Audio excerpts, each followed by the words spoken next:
There he is, the man reporting from Amelia Island, the site of ACC spring meetings. Very interesting times over there on the east coast of Florida. Ira Schafel, managing editor of Warchant.com. Ira, how are things on the final day of these meetings? Everybody, no black eyes, no bruised egos, anything like that? No, I think I do get the impression there are some people who aren't talking a whole lot during these meetings. But in terms of how they're all getting along, I think they're getting along fine. The reality is the schools, the schools that voted to sue Florida State and Clemson, everybody knows how they feel, and Florida State and Clemson have made it very apparent how they feel. So while Michael Alford and Mike Norvell and the Dabo Sweeney and Graham Neff from Clemson aren't saying a whole lot here, I think there's the undercurrent of everybody knows the situation. So to that undercurrent, speaking to that undercurrent, obviously on Monday evening, we discussed about North Carolina's Board of Trustees, how they approached the situation versus their athletic director, who was actually on the ground at Amelia Island.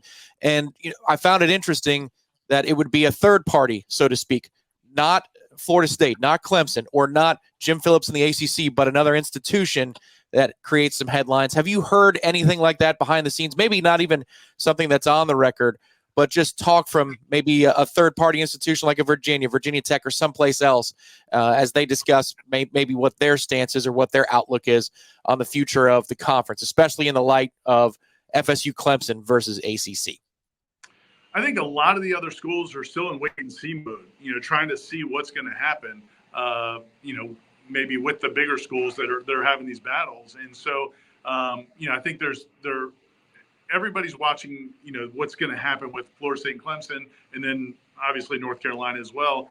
And then I think you have these schools that I'm still trying to figure out what they're going to be. I mean, I think the reality is there are schools in the ACC that what happens with, the House lawsuit and the settlement and how that structure changes college football in terms of revenue sharing and scholarship sizes, scholarship limit sizes and all that, that's going to determine what some of these schools can do, and how invested they want to be in college football, and and whether or not they want to be at that highest level.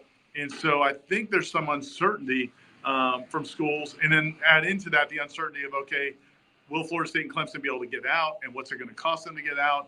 I just think a lot of schools are kind of, I wouldn't say on the sidelines, but just, kind of observing everything closely. But I don't think a lot of people are ready to act because they don't know exactly, I think, what the landscape is going to look like. But it's going to all shake out here pretty soon, I think. And then obviously Florida State's dignitaries did speak yesterday. Michael Alford was there, Mike Norvell, Coach Leonard Hamilton, all there on the grounds at Amelia Island, speaking to the press. First, the athletic director. Ira, what did you take away from what Michael Alford was saying? And then if you compare this to last year, he played nice last year at that exact venue, while the words might have been a little bit tougher back in Tallahassee. So could you juxtapose what you heard last night versus maybe some things that he didn't feel like saying because it would be improper at the current venue over at the Ritz at Amelia Island? Yeah, I mean, I think that's always going to be the challenge for the situation. And I think it was the same thing last year. Michael Alford last year when he spoke with the media talked about how excited he was that they were going to do the uneven revenue sharing for the competitive reasons. And he said that was a real positive thing. And he talked about wanting to try to work things out with the ACC. And that was, and I think that irritated some FSU fans who wanted him to come to these meetings at the Ritz-Carlton and Amelia Island and, with a pitchfork and, and some flames and really go after everybody. And he didn't do that then. And he didn't really even do that this time because, again, that's just not the forum for it. And I thought the fact that he multiple times basically pointed to the courts and said, we'll let the courts decide that. We'll have to see what the courts decide on all that. And I think that speaks to, it doesn't matter what he says. They're past the point now of trying to make it work with the conference. And I guess that would be the big takeaway I would tell people is a year ago, there was still a chance, I think, if the conference had really accepted the idea of uneven revenue sharing, not just based on who makes the playoff or who wins the most games or goes to the best bowl games, but based on television ratings and what you bring into the conference, the idea that, you eat what you kill. So if these four schools are responsible for the 20 most top-rated games on television, they should get a bigger piece of the pie than these schools down here who don't move the needle. So even if they're 9-2, no offense, Wake Forest, but even if you're 9-2, I was having this conversation with somebody at Florida State yesterday that a good Wake Forest team isn't going to draw better than a bad Florida State team, and that's not fair. But it's the reality of the world, and so the money comes from television. So Florida State's argument all along was, if we want to save this conference, could we do something where the schools that bring in the most revenue get rewarded with the most revenue? And so that was kind of still the take, the approach a year ago. The approach now is not anything along those lines. I mean, Florida State's here; they're part of the conference. They want to make the best of it while they're here, but as he said several times, that's going to be up to the courts to decide. In other words, how that plays out, and then what that leads to in terms of a settlement or things like that is going to determine what happens. It's not going to be anything he says, Michael Alford or anybody from FSU says in a board meeting. They're not looking to compromise anymore. They are looking to get out, even though Michael Alford wouldn't explicitly say that yesterday.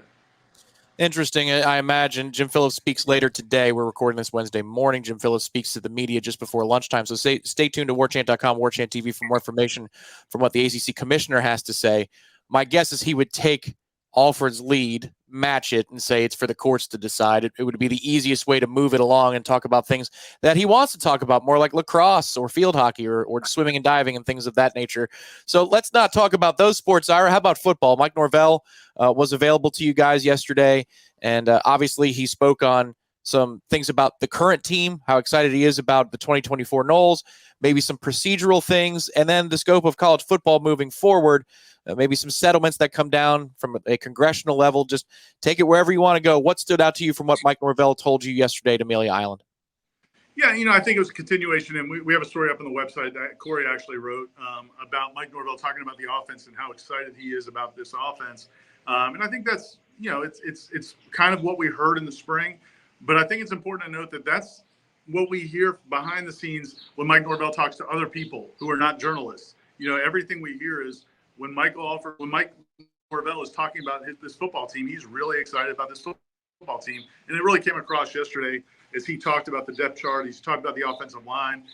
He said he thinks Darius Washington could be an All-America left tackle. Well, that's a little bit of information there, because we all wondered exactly, would Darius Washington stay as like a utility knife, or when Robert Scott's back healthy, which Norvell said he expects to be, is Darius maybe go to right tackle? Sounds like Darius Washington is your left tackle for Florida State, but he also believes they have 10 offensive linemen that can play winning football, and that's something they've never had since they've been here.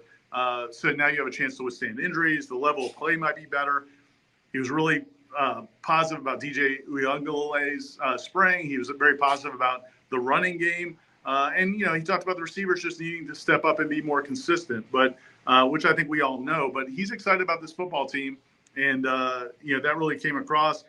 I think when you look at the big picture stuff, I think he's a little bit concerned about some of the possible legislation that could be coming down the road. When you look at the idea of maybe capping, I've heard two different things. There's one school of thought that maybe you just have a limit on scholarship players and have no walk-ons, or you have maybe a much larger scholarship cap, which would really benefit the schools like Florida State and Alabama, Georgia, that are going to fully fund 120 scholarship players or whatever it is, but you might not have other schools that are willing to do that. So, I think he's a little bit concerned about the future of the sport, but as far as this current Florida State team, you definitely can tell he's really excited. Any chance, Ira, that Jim Phillips has to answer a question, something like, why did you take less money with the college football playoff breakout against the SEC and the Big Ten? The ACC is now at a lesser tier. Or do you think most of the questions are going to be things that he can answer with the company line and not face any pointed moments today in Amelia Island? What do you think? No, I think he's going to get some tough questions, and that'll probably be one of them. At the end of the day, I don't know what he can actually say. I think they'll point to the numbers of, again, I think they'll point to television ratings. I'm sure that's what ESPN and the college football playoff people were pointing to when they came to that decision. Because when it comes to play on the field, the ACC, in terms of the playoffs, has been better than the Big Ten. They've had more national champions. They've had more success, but they got less money. And I think it's just they're going to point to that. But he'll be asked that. And the other thing he's going to be asked for sure is about the television contract with ESPN and whether or not, as Florida State contends in their lawsuit, that ESPN is not locked in until 2036. That Florida State contends they're only locked in through 2027, and that they have to decide in the next year whether or not they're going to extend that contract to 2036. And if that's true, what does that say about the ACC, that they may not have a contract with ESPN in place past the next couple of years? And he's going to get that question. To me, that question is going to be the number one thing he has to answer, and everybody's waiting to see it. I believe what Florida State is saying in their lawsuit is accurate. Why would they make that up? So I think it's going to be true, and it's going to be interesting to see whether or not he'll actually confirm that on the record. But yeah, no, he's going to get some tough questions.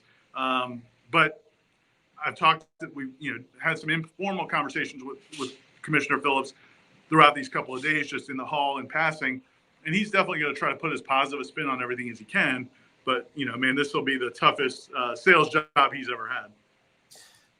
Jimmy and Burke, he's going to go first name basis with ESPN executives once he gets to that question about the length of the contract. I guarantee you, put that on your bingo card. He's reporting on the ground in Amelia. What? Go ahead. My good friend, my dear friend Burke. Oh, I'm telling you. Swafford would yeah. That's exactly what Jim's going to do. There are friends. There are business partners, too. Get ready for it on your bingo card.